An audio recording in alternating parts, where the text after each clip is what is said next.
12 years ago when I started to realize that something wasn't quite right for me. For most of my adolescence and childhood, I felt like this. It was almost like a bit of like that depression, anxiety, a lot of panic, a lot of fear. And I would go to school and I remember how frozen I felt, and I wouldn't go into class if I was late. I would barely talk to anyone unless I really knew them. I could barely say hello to someone. I had this deep fear of what would people think, and if they think a certain thing, I won't belong. I'll be shunned, I'll be shamed, I'll be wronged. And it was so debilitating and kept me so stuck for so many years, where I had this inability to really connect with others, and definitely not myself. And there was a lot of inner critic, a lot of self-judgment, a lot of negative self-talk, and just kind of really kept me smaller and smaller and smaller. And I kept trying to aim for this perfection, thinking that if I was perfect, or if I gave everything, so like perfectionism, people pleasing, if I did these things, that maybe I would fit in and I would be loved and I would be accepted. I'd love to hear from you guys if perfectionism and people pleasing resonates for you. When have you noticed this show up in your life, where we kind of like almost abandon ourselves or put ourselves and our needs to the side to kind of be someone else, or put on a mask, or overgive to someone because there's a fear that maybe I won't belong, or there's a desire to belong or to connect or to get something. And so we tend to put on these different masks, because this is something that I was doing for years. And what I noticed is different people in different situations would bring out a different mask, and I would act like these, almost like a chameleon. And I became more and more disconnected from who I truly was, to the point where I was like, I don't even know who I am. And this really led me on a journey of self-discovery. It was coming from that deep pain of like, there's got to be more to life than this. I was really struggling of not wanting to be here, not wanting to live this life. But there was this moment where I was like, there has to be more. And that's really where the journey began for me. And I just started putting out there of like, what can I do? Where can I go? And reading different books, doing different courses, and connecting with different people, trying new workshops, just trying absolutely anything to see if I could find myself on that journey.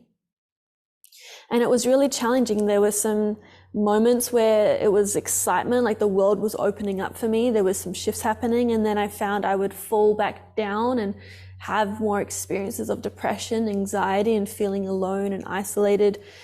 And it was really going through that dark night of the soul for quite a long time, and just really shedding the layers, which it is a process. And what I found is when I actually connected with modalities and teachers and mentors that really resonated where I was at that time, it completely exponentially amplified my journey. And so I started to do healing at exponential rates, layers shedding so much faster than they had in the past when I had tried to do it on my own.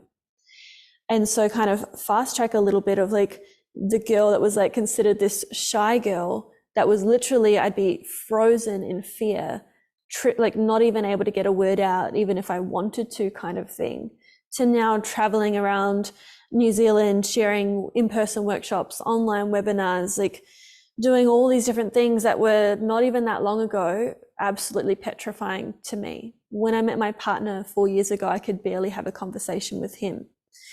And then when we moved to New Zealand a few years ago, I could barely speak to his family. And then over time, by continuing this work and really getting to the core of that fear and that need to be this good girl, this nice girl, I've been able to really break free of that. And it doesn't mean that we just run around and aren't mindful of other people. It's just we find our truth in ourselves, and we're able to really connect to our voice and our expression, and know how to discern who it's safe to be completely vulnerable with, and maybe others that we actually need to set boundaries with or redirect ourselves. So it's really connecting to our intuition, our discernment, knowing who we are and who we resonate with, what experiences we resonate with, and really coming out of that box, out of that conditioning, into our fullness. And when this happens, something really amazing happens of we actually experience what it is to be alive. For me, all those years of being depressed and shut down and in these boxes and who am I safe to be? Who am I safe to show up as? I wasn't really living.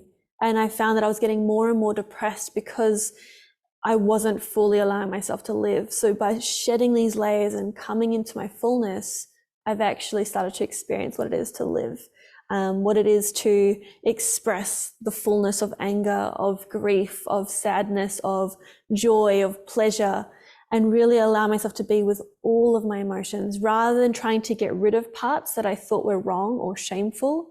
I've actually learned to embrace it all, to integrate it. And this is what I share with my clients and a lot of people that follow me on social media as well, is just how do we come into our fullness rather than trying to get rid of parts? How do we actually be our full selves and know that all of us is welcome?